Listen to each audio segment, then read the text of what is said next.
She's My Prey by Celeste King, Episode 6.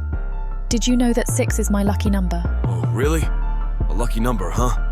Yeah, don't you believe in luck? Nah, it's really not my thing. So it isn't luck that any of our listeners can go to worldsofprotheka.com right now and use discount code YouTube30 to get 30% off of any digital product on the site, including the entire season of She's My Prey. That's not luck, sweetheart. That's a blessing. Call it what you will, Aeroth, blessing, luck, fate, but it's the same force that brought us here today. And I am indebted to it. This is episode 6 of Celeste King's She's My Prey.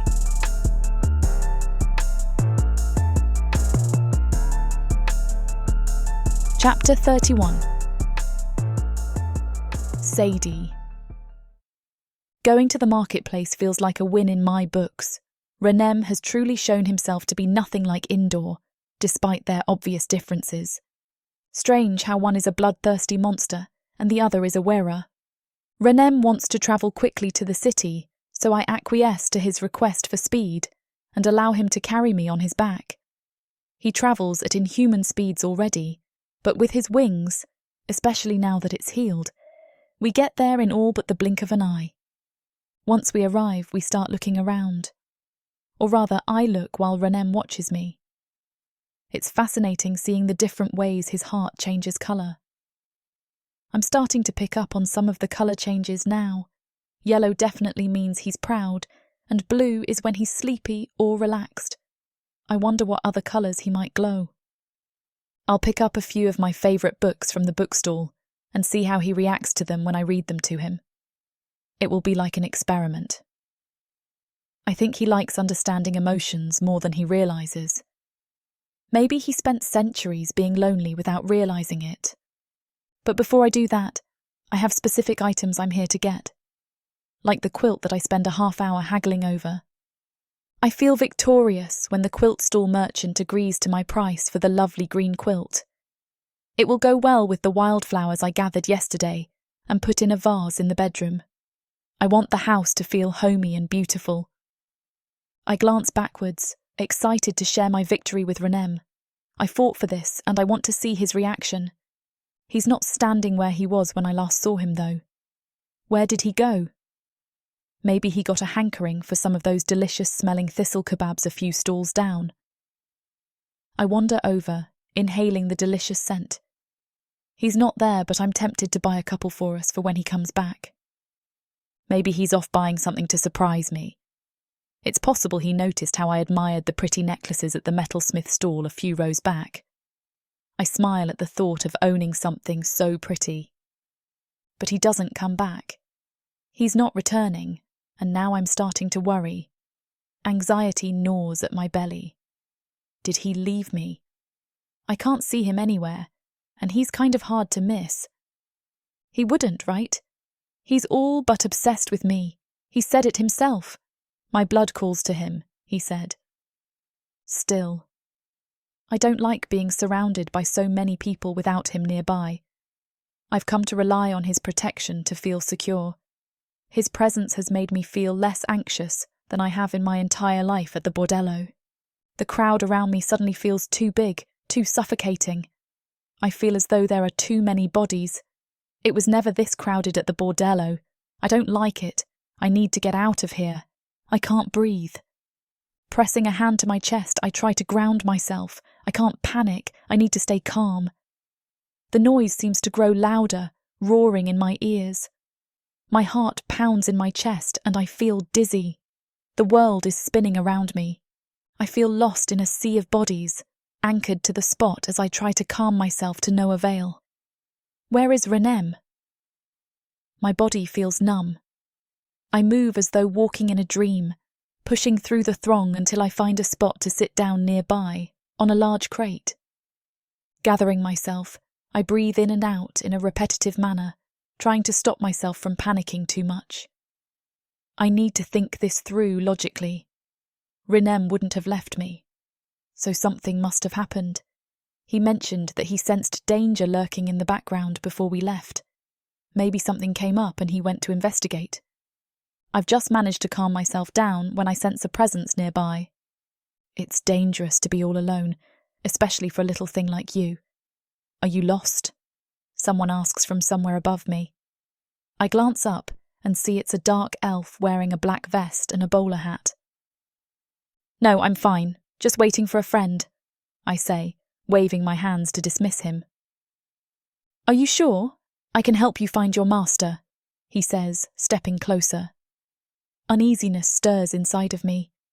I feel like something is wrong with this situation. I can't pinpoint it, but my heart is hammering in my chest. Every instinct inside of me screams danger, so I ignore him, deciding to leave. He gets closer still, making me jump up from the crate. However, as I'm distracted, another dark elf grabs me from behind and blows a cloud of some kind of dust into my face. As I breathe it in, I cough, trying to expel it, but I suddenly lose all strength from my body. I don't fall unconscious, but I can no longer move. Anxiety is filling my veins as panic constricts the breath in my chest. I can't move. I can't move. I can't call for help, and I'm trapped. And where is Renem? The dark elves carry me away, speaking in low voices that I can't make out. Everything inside of me is screaming to draw attention to myself, to kick and yell and call out for help, but I can't move. My heart lurches as I realise we're leaving the marketplace. Where are we going? Where are they taking me? It can't be anywhere good. I've heard horror stories about girls who try to leave the bordello and end up in much seedier places. They carry me off past the rows of stalls. Someone has to know what's happening. Why isn't anyone doing something? Isn't it obvious I'm being kidnapped? Why doesn't anyone care? I can't tell what the dark elves are saying, but I listen anyway, trying to get a clue as to where they might be taking me. It's hard to hear, but I finally catch the tail end of a sentence. Just sell her to Club Pimente. My heart freezes. I can't breathe. I can't move. They're selling me to a sex club. Why? Why is it always like this? Why is it that I'm always being taken advantage of by the dark elves? Everything inside me wants to fight, to kill these men for touching me. I want Renem to tear them apart. I want to watch them lose their lives for daring to lay hands on me. Do they know about my affiliation with the bordello? No, they can't possibly know. If they knew, I'd be returned there, or to the Rianorlos Manor. They wouldn't be taking me to a sex club. It's because they thought they had an easy target with me, someone they could steal and no one would notice. Where is Renem, though? He'd protect me if he was here, so where did he go? Did they distract him so they could kidnap me? Everything feels so hazy as they load me into a cage on the back of a wagon, throwing me inside unceremoniously.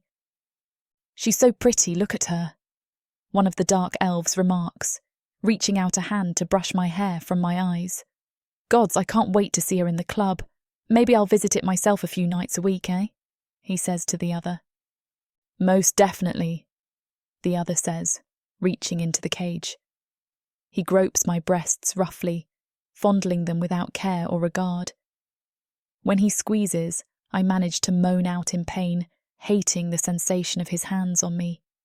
It hurts and I want to smack his hands away, but I can't move. Stop that, the first dark elf says. Don't you dare damage the goods. The boss will have your head for it if you do. I don't give a damn about the boss, the creep scoffs. Get in the front. We need to leave before someone notices or the dust wears off and she calls for help. The two of them leave me locked in the cage and head to the front of the wagon, urging the Hotkin to take off at a brisk pace, leaving me rolling around weakly in the cage with every bump in the road. I watch the marketplace get smaller and smaller as we get further away, and only one thing plays on my mind over and over. Where are you, Renem? I can't call out though. I can barely move. The only reason I was able to moan was because of how forcefully the man groped me. It was enough of a shock to temporarily overcome whatever magical dust they gave me. The cart bumps along, leaving me trapped and getting farther away from Renem. Tears slip down my cheeks as we continue onward. My body starts to regain a bit of feeling, and I manage to press my hands against the bar of the cage. How long until the dust wears off? Do I have enough time to escape if I can force my limbs to move? Would they come after me? Almost certainly they would come after me as soon as the cage door is opened. Plus, the two of them were clever enough to stalk me and get me when I was alone at the marketplace. No question that they would be smart enough to track me wherever I went. I whimper at the thought that I will never be able to get away from men like this. Men who want to take advantage, to put me under their thumb, to use me as they see fit. "Where are you, Renem?" I call out weakly. Will I ever see him again? I never even got the chance to say goodbye. Renem. I repeat his name once more, reaching a hand out through the bars. I know I can't touch him from where I'm locked away, but there's a part of me that thinks if I try hard enough, I can summon him. He'll come for me, right?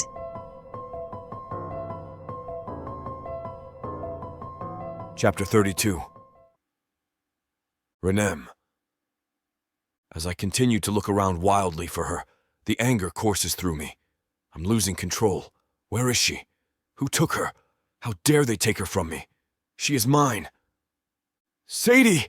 I bellow, uncaring who sees me now. Several pairs of eyes turn to look at me, but I ignore their stares.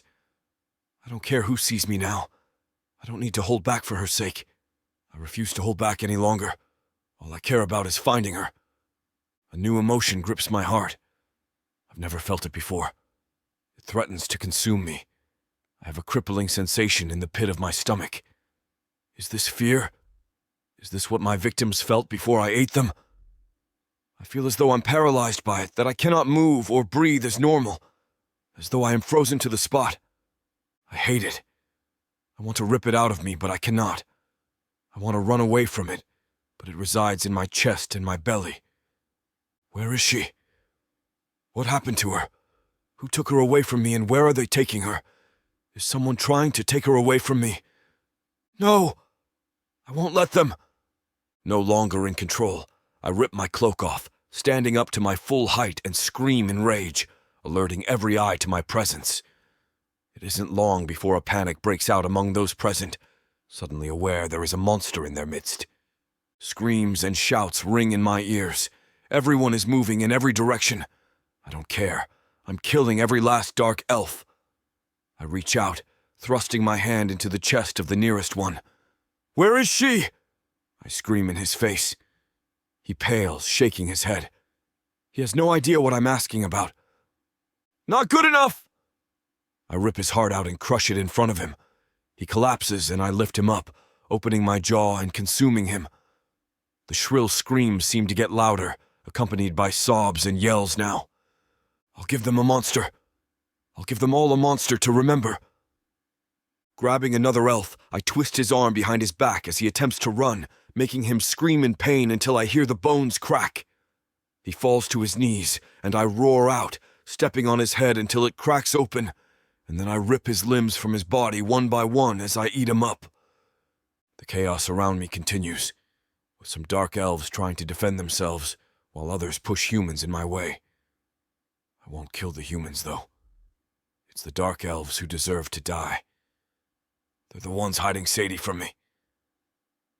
The next dark elf who crosses my path as I stalk forward gets his throat ripped out, and I lift him up and drop his body on another, knocking him down, and then I gouge out his eyes before eating them both. No one stands in the way of my Sadie. No one. Losing control feels good. Losing control feels right. I don't have to think right now, or feel that disgusting emotion called fear. All I have to do is slaughter dark elves like the beast I am. It's easy to pick up a dark elf and smash its head on the ground until its brains leak out, and then gobble it up, absorbing its magic. Some creatures try to stop me, but I push them out of the way and continue onward. They throw things at me, but all it does is glance off my body. They use weapons, knives, and swords, but I bat them away. Even their magic does nothing against me. Those that I can't merely bat away pierce my skin, but I ignore the pain. I have to kill. I must satisfy my urges. A dark elf accidentally crosses my path in its pursuit to get away, and I hone in on it, selecting it for my next target. With a roar, I rush forward. The creature flees and I follow in pursuit, the thrill of the chase pumping through my veins once more. "Run, run, run!" I call out, giddy with the feeling of hunting something. "You can't get away!" The dark elf ends up running through a stall, pushing items out of the way and diving under a table to hide from me. I can smell it, though. I smell it and lift the table, throwing it away to expose him. "Please," he begs, pleading for his life. Ignoring him, I pick him up by the throat. If I had a mouth, I would be grinning. Instead, I snap my sharp teeth, biting his head clean off his body, consuming it in one go. I feel nothing inside anymore but animalistic rage and the desire to eat, to consume flesh, to chew up and swallow dark elves whole. A low growl emanates from my throat as I stalk through the marketplace, looking for my next victim. People are still trying to escape, but there are too many, so they're all crushed together, attempting to flee. It makes picking my next victim easy. I zero in on a dark elf stuck between two humans and I pluck him up, throwing him directly at the ground like a helpless bug before squashing him under my feet, crushing through his ribs and sternum until the bones crack and pierce his heart. He's gurgling blood, looking up at me helplessly. I bare my teeth at him and rip out his throat. As I swallow him down, I feel more power surge through me, more magical essence. I will kill every last one of these elves. I will eat every single one. The screams are mere music to me now as I continue onward, working to make certain that no elves survive my presence. I feel good. I like killing. It makes me feel good. "Who's next?" I call out, searching for a victim from the crowd. One elf pushes a human towards me, as though to preserve himself from his people's fate, but I ignore the human and hone in on him. "Thought you could save yourself, huh?" I demand, stalking forward. The elf backs up, trembling all over, trying to keep me in its sights, but it's too late for him. The moment he moved, he caught my attention. I continue pressing forward, making the other elf back up even more, hands out as though it can ward me off. "No! Stop! Stop! I'll do anything! I'll give you anything!" The elf screams as I back him into a corner. "Please!" I ignore him, contemplating how I want to end his pathetic existence. Just as I've decided to rip out his intestines and strangle him with them, I catch a whiff of her scent. "Sadie." My mind calms for a moment and I remember what I was doing before. I need to find her. "Where is she?" I yell, looking around. I look back at him, eyes glowing red. "Did you take her?" I demand. "No!" he shouts. "I don't know what you're talking about." "Then you're useless," I growl at him, lunging for him. "No, please! Please, no!" His screams stop when I rip out his throat and feast on him. Continuing my rampage, I try to locate another whiff of her scent, but I can't find a trace of Sadie's scent. I can't find her. Gods! The monster inside me is insatiable without Sadie around. I can't quell my urges. I'm simply mindlessly hungry right now. I need her. She brings calm inside of me. The remaining crowds have almost dispersed at this point, and I'm no closer to finding Sadie than I was before. I inhale deeply and bellow out my rage. This time, though, I catch a deep whiff of a mix of Goligan and Rurst. What? Goligan needles and Rurst herbs are usually made into oils used for relaxation purposes, but when combined, they make a concoction that some dark elves use to cover their scent from the wearer when they want to hunt in the woods. Did they use it on Sadie? My eyes glow a bright red as I consider this option. Whoever took her might have used this to cover her scent. I follow the scent of the Goligan and Rurst, hoping to figure it out. The marketplace is nearly empty now, as many have fled into the city or back to their homes in an attempt to get away from me. If I want to find Sadie, I need to track this scent, so I ignore the remaining dark elves that are lurking around the edges of the marketplace hoping to take me down, and focus instead on following the trail of the Goligan-Rurst mixture. The dark elves that took her don't stand a chance now that I know how they got her. I continue following the scent, knowing that it's only a matter of time before it starts to fade away. As soon as it does, I'll be able to smell Sadie's scent once more. And then I will track her down, and then I will find her, and I will destroy those who took her, who dared to touch her. They better hope nothing bad happens to her, because I will make certain that their deaths are as painful as possible and last as long as possible, while they scream and beg for mercy. I will not grant mercy, because I am a monster. I will give them the monster they fear, and may the 13 have mercy on their souls. Stalking forward, I finally catch a whiff of her scent. Perfect. Now I know where I'm going, and there is nothing that can stop me from finding her. I will find her, and I will save her. Sadie! I call again, hoping she can hear me. I'm coming after you! And I start on her trail, determined not to let anything stay in my way. The only question is, will I be too late? Chapter 33. Sadie. Whatever paralytic the dark elves have used on me is finally beginning to fade. I wiggle my fingers and toes in the cage in the back of the wagon, trying desperately to spur on my burgeoning strength. The dark elves manning the wagon have fallen silent on our journey, and I can't help but wonder if that's truly a good thing. As little as I like listening to their voices, at least when they talk, I know where they are. In the silence, any one of them could decide to crawl back here, and I wouldn't know until the cage door opened and they were on top of me. My stomach turns as I remember the way one of them touched me so freely, grabbing at my breasts as if I was nothing more than livestock. Tears burn my eyes, and I wiggle my fingers and toes with renewed vigour. I am so sick and tired of being treated like this, treated like an object to be bought and sold and used for whatever perverse pleasure suits the dark elf whose hands I'm in. It strikes me all at once that this feeling is made all the more overwhelming because I haven't experienced this despair in weeks, not since Renem rescued me. When I was at the bordello, feeling like this was just an undercurrent of daily life. I'd accepted that I would never be anything more than a toy to be paraded around or used behind closed doors, but Renem changed all of that. Renem has never hurt me, never groped me or touched me, even when I felt like I wanted him to. He's always been so gentle and kind to me, taking care of me even when I don't know that I deserve it. Thinking of my wearer makes my eyes burn more, but I ignore it, focusing on trying to regain control of my body. Renem isn't here to protect me, so I'll have to protect myself. He'll come for me soon enough, I'm sure of it, but what could happen before he gets here? A chill races down my spine at the thought, and I shove it aside. Panic will do me no good right now. The only thing I can hope for is to regain control of my body before we get to wherever these dark elves are taking me. My limbs slowly begin to wake up, my arms and legs responding to my demands as if moving through quicksand.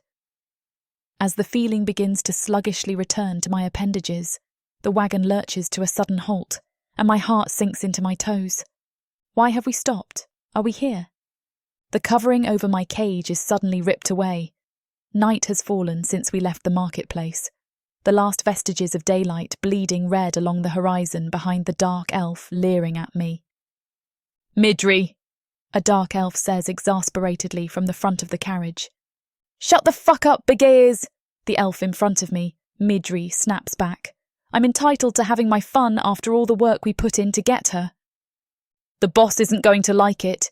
You can't damage her," Big Eyes argues from the front of the carriage. Not a single part of me believes that Big Eyes is going to stop Midri from doing whatever he's planning to do, but that stupid, constant hope blooms in my chest anyway. Maybe Midri won't hurt me under the threat of their boss being upset. "He can't tell if I just use her throat," Midri retorts, leering at me as he swings the door to my cage open. Ice floods my veins as his words settle like a weight in my stomach. No. No. That useless hope turns ashen faster than it sprang up as Bigaeus grumbles his assent unintelligibly from the front of the wagon. Midri's hand lashes out, tangling in my hair and jerking me from the cage. "Let's see if that mouth feels as good as your tits."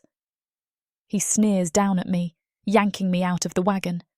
My knees groan in protest as they slam into the rocky dirt beneath us, tears springing to my eyes from the pain. "No," I managed to choke out, my tongue dry and heavy from the paralytic. My protests only seemed to further embolden the elf, his feral grin stretching wider. He jerks his hand in my hair again, dragging me painfully across the gravel around the side of the carriage before slamming my head back, pinning me against the wheel. "You can't talk back when your mouth is busy," Midri snarls with a vicious gleam in his eye. My arms move uselessly at my sides, every other blow glancing off his legs harmlessly. Rage and panic and helplessness mingle like razor blades in my stomach, slicing me open from the inside as the dark elf's free hand moves to the waistband of his trousers. "Stop!" A dark elf barks from the wagon. Both my eyes and Midri's fly to the bench at the head of the wagon, my eyes landing on the dark elf sitting next to who I assume is Bigace. Is he going to intervene, to stop Midri from doing this to me? "Don't do that here. I don't want to see your prick," he snaps with a scowl, nodding his head to the wood line. "Take her into the woods and be quick. We're expected at the warehouse within the hour." The foolish hope I'd felt crumbles, and judging from the grin that spreads across Midri's face as he looks back down at me, my anguish is visible. Midri drags me down the small embankment toward the woods, his hand still twisted into the hair at the back of my head. I flail uselessly in his grasp, my arms wheeling as I try to find purchase on anything to stall what waits for me beyond the tree line. My fingers grasp at empty air, my toes digging into the gravel, but only slowing us marginally. Midri growls in frustration, tugging sharply against my scalp to keep me moving. "You're only making it worse for yourself, whore," he snarls. There was a time when I would have given in to the gnawing hopelessness turning in my belly, when I would have stopped struggling and accepted my fate with the promise of this horror being over faster. But I'm not that girl anymore, not since Renem. I keep up my struggles, my strength returning as I use more of my limbs. As Midri drags me past a tree, I manage to kick my leg out, flexing my foot back like a grappling hook and jerking away. Midri loses his hold on me momentarily, and I try to scramble to my feet, but I'm still moving too slowly. I barely have time to lift a hand in my defence before Midri is on me again, grabbing me under my arms and dragging me backward into the thickening woods. I jerk my body to the right, slipping from his grasp once again, and scrambling across the forest floor. I hardly get a few inches before Midri's hand closes around my ankle, dragging me backward as I claw at the ground, trying desperately to get away. He flips me onto my back, the air in my lungs evaporating from the force as his flat palm comes down hard across my face. Blood fills my mouth, stars dancing across my vision as I try to blink through the blinding pain. "Stop struggling, or it won't just be your throat I use," he spits, picking me up beneath my arms once again.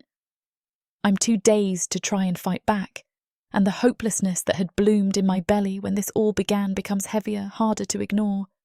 I want nothing more than to see Renem appear between the trees, to let him handle this darkness and rescue me the way he has so many times before.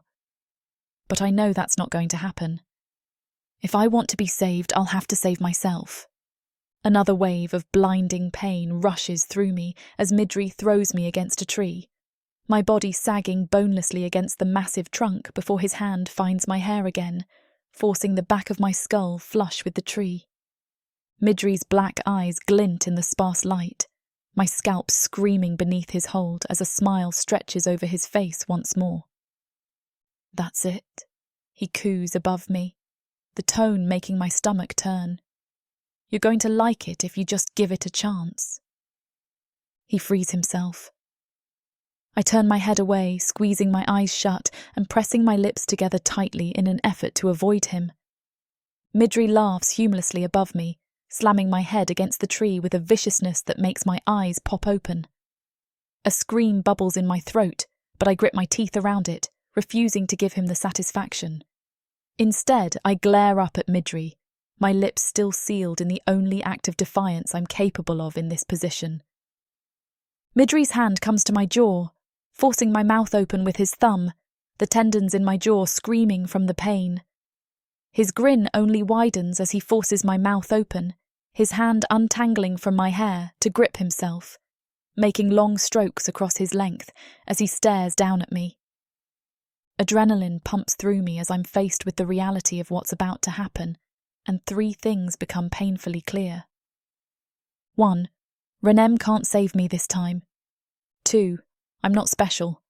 I was fed nothing but dirt my entire life about how special, how coveted I was, and it was always a lie. The fate of every woman on this God's forsaken planet is this, only this, from birth until death. And 3. I'm angry. My anger hits me with such force that I begin to quake beneath Midri's hold. How many times must this happen? How many different women must live through the same nightmare at the hands of different dark elves until it fucking stops? I won't let this happen anymore. I won't let Midri get away with this. He won't hurt me or anyone else, ever again.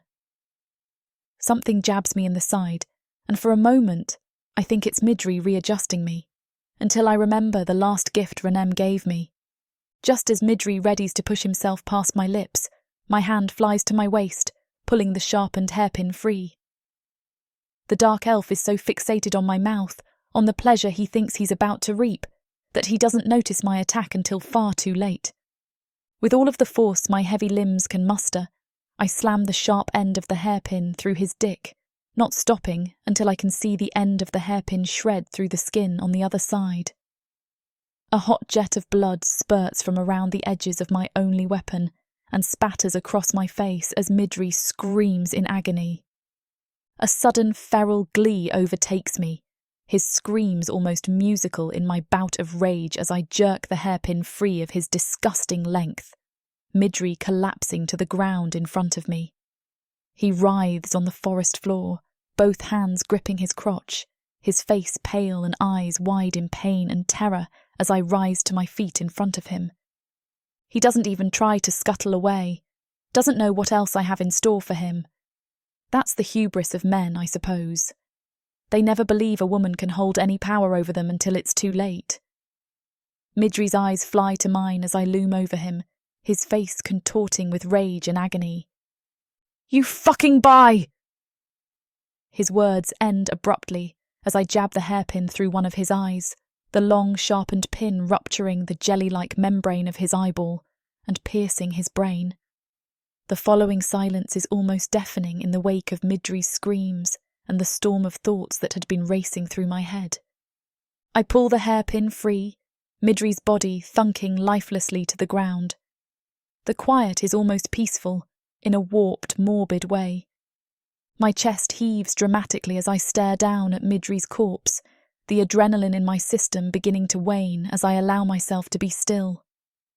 I never would have imagined that I could be capable of this level of violence before today, before I knew what it was like to be free, much less that I could find pleasure in ending someone's life in such a brutal way.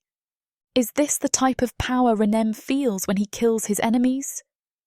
Does he enjoy killing in the same sick way I enjoyed killing Midri for trying to rape me? Distant shouts puncture through the aftermath of my bloodlust, reality crashing back in. I may have killed Midri, but there are 2 other dark elves just past the woodline that would gladly do the same things, if not worse, to me if they catch me. I can't imagine they'll let the murder of their associate go unpunished. Stashing the hairpin back into the pocket at my waist, I pick a direction and begin running. I can only hope it takes them a while to find Midri's body. It's the only way I have even the slightest chance of escaping them on foot. Branches whip at my face. My heartbeat wild in my ears as I push through the forest, running as fast as I can. The distant voices close in on the small clearing behind me, and then an agonized scream rings through the woods, spurring my already aching legs to move faster. "Brother!" Oh, one of the dark elves screams, grief and rage mingled in his stricken cry. My stomach tightens, my fear spiking as I sprint through the woods. It's a bad enough offense that I've killed a dark elf, but if Midri was one of the dark elf's brothers, they'll stop at nothing to find me. As if in answer to my thoughts, another scream echoes through the forest, the dark elf's words sending ice sliding down my spine despite the sweat beading on my brow. I'm coming for you, human whore. Orcs. Gargoyles. Vampires. Ice monsters. Demons of the dark. These beasts seek war, destruction, and power. And there's only one thing that can tame them. Love. This is your chance to get the uncut and unabridged audiobook bundle. No detail is spared. Use discount code YouTube30 for an additional 30% off of the already discounted price. Go to worldsofprotheka.com. Get access to countless audiobooks and discounted bundles where I talk you through every last scene. Protheka's magic is eternal. Audio bundles will make it immersive. Chapter 34. Sadie. Damn my feeble human eyes, I think, as I race through the forest underbrush, struggling to stay upright. What was left of the sunset when the wagon stopped on the side of the road has long since faded, the woods around me so dense that not even moonlight helps to illuminate my way. Between my already lacking human abilities and the continued failing of my education at the bordello, I know I can't keep this up for much longer. The dark elves hunting me have a vendetta, and even without their superior physical strength and speed, that hatred alone has all but sealed my fate. Rocks scatter under my feet as I continue my mad dash through the darkening forest. I struggle to stay upright, the rough terrain and my growing exhaustion making my knees wobble more and more with every hurried stride. The voices of the dark elves are growing closer, calling out for me, mocking me. The human part of me, the part that lived and survived in the bordello for all of those years, wants to give up. I want to cry and scream and beg the elves chasing me for a mercy I know they won't extend. Instead, I push harder, shoving away that learned submissiveness and focusing on my feet pounding against the ground. My breaths come quickly as I try to squint through the darkness to make sense of my surroundings, but the forest around me is nothing but dark, ominous shapes. "You can't run forever," one of the elves yells from behind me. "The longer you run, the longer your death will be," another one calls gleefully. Their voices are already closer than they were mere moments ago, too close for comfort. Where is Renem? How has he not found me already? Renem found me in the bordello, despite the fact that I'd never left the bordello's grounds. He managed to track me based on scent alone, carried to wherever it crossed his path by some unwitting elf or servant. He even found me when I was taken from the bordello and moved to Indoors Manor, despite the fact that I was locked away for weeks. He's already killed countless dark elves in pursuit of having me, so why isn't he here now, when I need him most? Did they hurt him to get to me? The thought floods me with a new wave of panic, my heart crawling into my throat as I run. It had seemed like a random chance encounter when the dark elves had snatched me off of the streets. Is it possible that it wasn't as random as it seemed? If they know who I am, if they've been tracking me this far, then why wouldn't they have tried to turn me over to Indoor or the madam? I'm sure it would pay better for them to return me rather than to try and sell me off as just another human woman. Unless all of the surrounding sex clubs have placed a price on my head too. Tears burn behind my eyes as I push forward, unwilling to let myself stop for even a moment, for fear that my body won't start again. I don't have time to linger on any of this, or to wait for Renem to appear and save me. Just like with Midri, I'll have to save myself. I may have been content to be useless in the bordello, but I know now that I can't remain that way if I expect to be free, to have a life outside of all of the squalor and abuse rampant on this planet. My new resolve does little, however, in my current situation. My lungs sting, and my throat is raw from breathing so heavily, trying to keep up with my body's demands as I push myself harder than I ever have before. I don't know how much longer I can continue this, but I can't let the dark elves get me. If they do, I'll be forfeiting my life. Without warning, the ground beneath my feet disappears, and I flash back to all of the times I've fallen in the past month. I bite back the scream behind my throat, terrified of alerting the dark elves to my location, and tuck my body in on itself as tightly as I can as the first impact of my flesh against stone vibrates through me. I tumble and roll down the face of the embankment, my skin tearing with each collision against stray branches and sharp rocks. The sharp tang of iron fills the air as I skid to a stop at the foot of the hill, and I can't tell if it's my blood or midries that suddenly seems so pungent.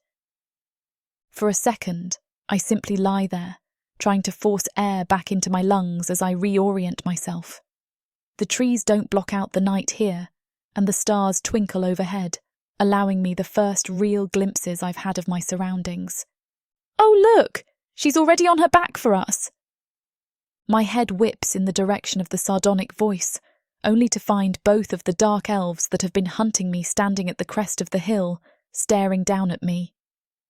I scramble to my feet at the sight of them, rocks clicking against one another as I start to try and run away, before one of them slings a bow off of his shoulder. Oh, crap. Crap, crap, crap. I'll make you suffer for my brother's death, you useless human bitch. The one with the bow screams as he notches an arrow. I've seen more than enough, the imminent threat of death spurring me back into action. I turn away from the elves, my feet barely under me as I run toward the other hill. An arrow lands next to my feet, wrenching a terrified yelp from my lips as I scramble to change directions.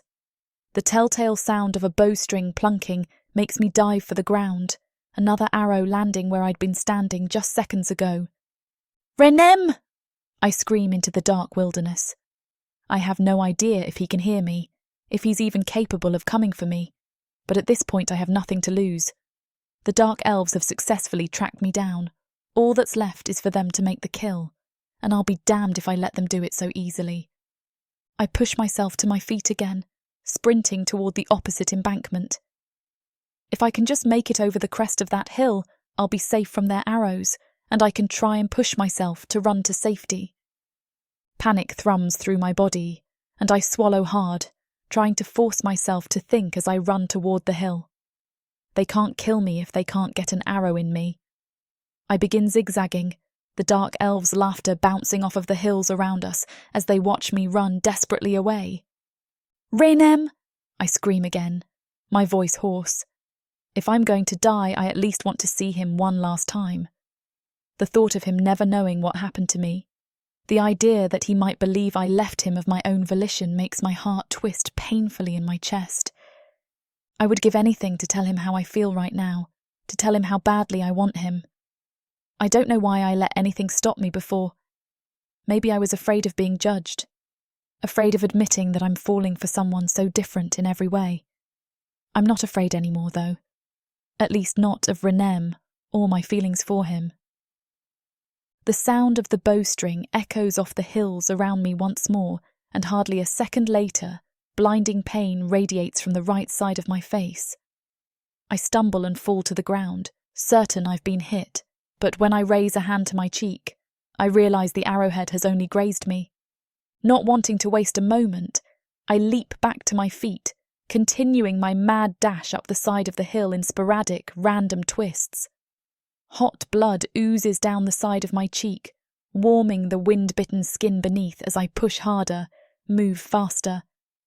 Unintelligible curses rise from the dark elves behind me, followed by a short spurt of shouting. At first, I think that they're angry they haven't hit me yet, but as I'm nearly to the top of the hill, I realise the arrows have stopped as well. I throw myself behind the first tree I see that's capable of providing me cover and allow myself a few minutes to catch my breath. I hear no voices, no thumping of arrows, and against my better judgment, I peer around the side of the tree. At first, I can't make sense of the figures I see in the dark on the hill across from me, but as my eyes adjust and the clouds overhead part to allow more moonlight through, my heart soars. Renem! His towering winged body looks like something out of a painting. Moonlight caresses the delicate membrane of his wings, gathered closely to the rippling muscles of his back. His forked horns cast dancing shadows on the ground beneath him, the corpse of one of the dark elves crumpled at his feet. Crimson splatters decorate the ground beneath him like secondary shadows, And even from this distance, the way that the blood drips from his outstretched arm looks every bit as masterful as any work of art I've ever seen. He looks like an angel of death, a god of death, seeking righteous retribution, and I want nothing more than to hold him. "Renem!" I call, stumbling out from behind the tree. Renem's head whips toward my voice, the dim red light pouring from his eye sockets, adding to the haunting image laid out before me. The typical scarlet of his heart is tinged with black, but the moment his eyes land on mine, the black fades and ebbs into yellow. It's only then that I notice the dark elf caught in his grasp, his outstretched hand wrapped firmly around the elf's throat. The elf struggles, clawing at his hand as if he thinks he can free himself. After a particularly violent twitch, Renem tears his eyes from me and in one swift motion rips the elf's throat out. The elf's dying gurgles echo between the hillsides, like a victory ballad, as I begin sprinting down the hill toward Renem. His long legs close the distance between us, before I'm even halfway down the hill, and I launch myself at him. Renem's powerful arms wrap around my waist, pulling me tightly to my chest and lifting me off of the ground. I choke back a sob as I curl closer to him, my fingers twining into the short fur across his shoulders. Renem's heart flickers between us, more colours than I've ever seen displayed flashing almost too fast to make sense of. Yellow, red, black, green and white light tangle together between us, but I ignore it, too focused on the way he's holding me, the way his scent wraps around the two of us to question it or care. "I didn't think you were coming for me," I manage to choke out, emotion clogging my throat. Renem's arms tighten around me at my words, as if to prove to me that he'd never let me go. "I will always come for you," he whispers into the top of my head. Too soon, Renem pulls away and sets me down, though his hands stay on my waist. He bends to inspect me, and his heart flashes black as he notices the blood spattered all over me. "None of it's mine," I reassure him, lifting a hand to caress the side of his skull. The black fades from his heart as he leans into my touch, nuzzling my palm. I make a note to myself of this newest colour. Black means he's anxious, perhaps even afraid. Renem lifts his skull from my hand and faces me again, still bent so that the tip of his skull is nearly brushing my nose. All I can see is the red light pouring from his eye sockets, and I want to get lost in them. "Who else hurt you?" he rasps, the promise of violence overshadowing the concern in his low voice. "I killed him," I whisper back. I feel as if I should be ashamed, but I can't find it in me to truly regret my actions. Midri deserved it, and I'd do it all over again if I had to. Renem's heart briefly flashes yellow at my words, confirming to me that he's happy with my decisions. "I'm proud of you, little Day," he murmurs, brushing the tip of his skull gently across the line of my jaw. A shiver races down my spine at the contact. I don't want him to stop touching me, not now that I know what it's like to worry that I'll never feel his touch again. "I will never let anyone hurt you again," he promises solemnly, as if reading my mind. I give him a sad smile in return, knowing he means every word, but also knowing there's little he can do to keep me safe on Protheka. I'm suddenly so overcome with my emotions for him, with everything I want to say, that I don't know where to begin. I open my mouth to try to put words to the feelings, to tell Renem how much I care for him, when Renem suddenly snatches me off the ground again, curling me into his side as if to protect me from some invisible threat. I crane my neck, trying to see what startled him so, when a hulking figure appears from behind a tree. I recognise the awkward, jerkier movements even before I catch sight of his piercing violet eyes. "Jorben?" I ask dubiously. What could have possibly brought the librarian out here? Is he with the other dark elves? Renem lets loose a low warning growl, clearly not thrilled with the elf's appearance. Jorben steps fully out from behind the tree, shafts of moonlight falling over his face as he looks at us, something sad flitting over his face before it's replaced with grim determination. "Come," Jorben says, motioning to the two of us. "We need to leave, it's not safe here. I have much to tell the two of you." Chapter 35. Renem. The dark elf ushers us through the woods, and faster than should be possible, we find ourselves back on the outskirts of the city. Jorben urges us through side streets and down dark alleyways, and Sadie follows his lead without question, although I'm uncertain. There's a great deal of power coming off of him, and it makes me distrustful of him. What does he want with us? What is he going to do? What if he delivers Sadie back into the hands of her ex-fiancé? Stop! I drag Sadie backwards, refusing to go any further with this dark elf, standing my ground. We're fine on our own. We can get away just fine from here. Sadie looks up at me, eyes wide, uncertainty written into her features. No. The dark elf shakes his head, tearing our gaze from each other. You can't. You're not safe on your own any longer. But I can answer your questions now, Sadie. He looks at her, ignoring me for the moment. It prickles under my skin and I feel something bubbling up. Anger? Irritation? I'm not sure what it is. Either way, it rubs at me that he's addressing Sadie and not me. I think we both know that you know why Indor is looking for me, Sadie says, sighing. I do, Jorben says. If you'll follow me, I can clear everything up. I must admit that I would like to know what's going on as well, so it seems we have no choice but to continue to follow him. The city streets are busy, but somehow Jorben manages to lead us through them in a way that no one spots us. We arrive at the large library, heading for a small side entrance off another alley. Here, I have a room for you in the basement, he says, leading us through to a dark, damp hall where we descend a circular metal stairway. The stairs creak and groan with every step we take. I can feel Sadie shivering and scent the anxious fear coming off her in waves. I reach out and grasp her hand, having seen some of my prey do this for comfort in their last moments. Perhaps it might comfort her if I were to stay close by her. Her grip tightens in mine and she leans into me as we walk through the narrow hall in the basement, lit only by a series of gas lamps, to a wooden door decorated with a brass plaque which reads, Archives. When we enter, there are a few tall cabinets and a rusty metal bed with a straw-stuffed mattress. There is also a large, heavy-looking desk along one wall and a single chair. Sadie sits in the chair. I stand while Jorben excuses himself for a moment. I don't like this, I tell her. I can't abide the idea of being cooped in this tiny room, underground. It feels too cramped in here. I'm used to wide open spaces. It's only temporary, Sadie tells me. At least until we get some answers from Jorben. He promised to tell us more. I make a few noises of discomfort and gingerly sit upon the bed. It creaks with my weight, and I hope it will be sturdy enough to hold the both of us. Jorben returns bearing a load of coverings for the bed, as well as some fresh clothing for the two of us. I thought you might want to get cleaned up and rest. You have a big day tomorrow. I narrow my eyes. Something about this man has my instincts prickling under my skin. I still don't trust you, I tell him.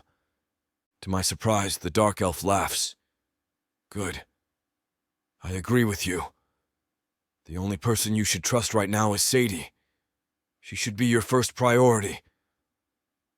I'm surprised by this. My eyes change from brighten, and my heart glows a calm blue. He somehow managed to put me at ease with his comment. Sadie takes the bundle of things from Jorben and sets about making the bed for us for the night.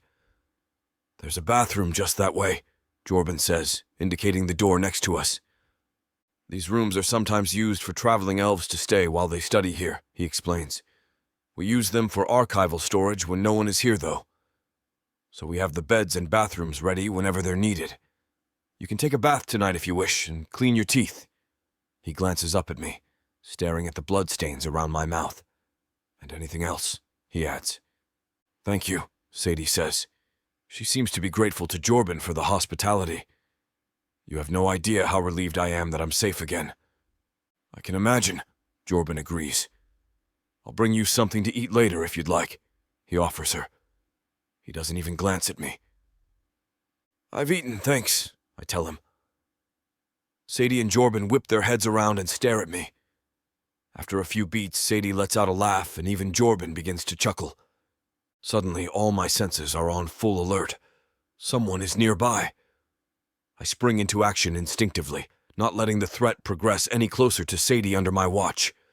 The dark elf that appears is taken by surprise as I pin him against the wall, snarling in his face. I can't take any chances, not with Sadie having so recently been kidnapped. If I let this person go, who knows what they might do? All this happens within the span of seconds, my urge to protect Sadie overriding anything else in my brain. Must protect mate. Mate in danger. I'm about to go for the throat when Jorben grabs my arm, attempting to peel me off the other dark elf. Stop! He calls out. Stop! This is my friend! Please, Renem! He's come to help! I glance at Jorben before looking back at the dark elf I have pinned to the wall. My instincts are still strong. I'm not about to come down just because a dark elf asks nicely. Renem, Sadie says, putting a gentle hand on my arm. You can stop now. I'm safe. It's as though I'm back to myself when she touches me, when I breathe in her scent. I let go of the dark elf reluctantly, keeping an eye on him even as I step back. Sorry about that, Jorben says to the other man. This is Garagol, he introduces us. He's the one who has been helping me. Helping you? I ask, tilting my head. I trust him with my life, Jorben says, trying to reassure me. He's my best friend. He's been the one keeping track of you and Sadie whenever you come to the city. Keeping track? Sadie asks, her sense spiking with fear. All will be revealed in time, Jorben insists. Why are you keeping track of us? I demand. And why do you care what we do? I'll explain everything soon, Jorben says. What is going on? Sadie asks. You told me you'd answer my questions. And I will. Tomorrow, Jorben promises. It's late. You've both had a rough day. You should clean up and rest. I don't like this. I don't trust either of them, but I'm not about to abandon Sadie, and if I leave with her now, who knows who else might be looking for us? Not to mention that dark elf I saw twice now, the one in the crowd at the marketplace who disappeared before I could track him down. He's still out there, lurking in the shadows. I can take any threat, but only if I face them head on. I'm not used to enemies battling me with their wits like they have been lately. Deciding to accept the offer of protection for now, I lower my head and nod once. Jorben and Garagol seem satisfied by this, and they take their leave, leaving Sadie and I alone again. I'm going to wash the blood off, I tell her. Then you can take a bath. Heading into the bathroom, I stand at the sink and wash off the blood and gore that clings to me from my murderous spree earlier. I feel something strange inside at the idea that I lost control without Sadie around. I don't want to hurt her or make her scared of me.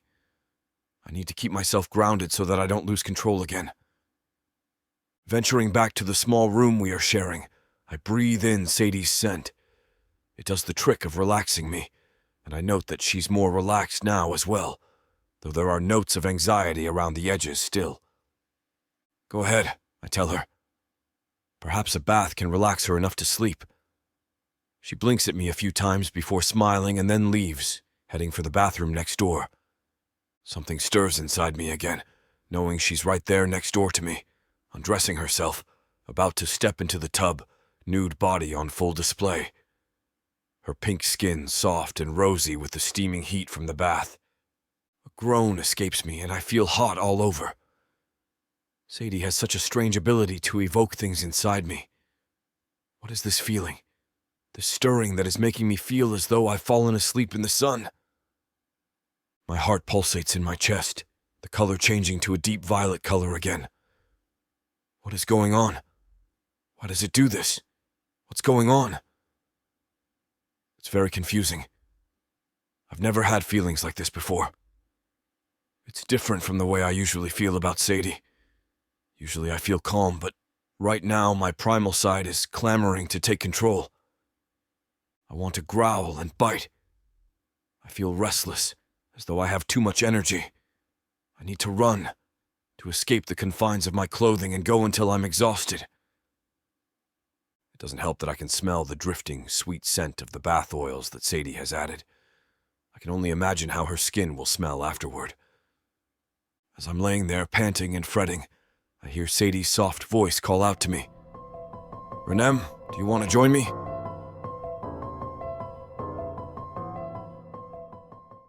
In a world of elves, demons, and liches. What would you choose? Power? Or passion? Would you stab the monster in the back? Or take him to bed? The immersive fantasy audiobook bundle has it all. Go to worldsofprotheka.com to get access. Use code YouTube30 to get an additional 30% off. Protheka's magic is eternal. Audio bundles will make it immersive.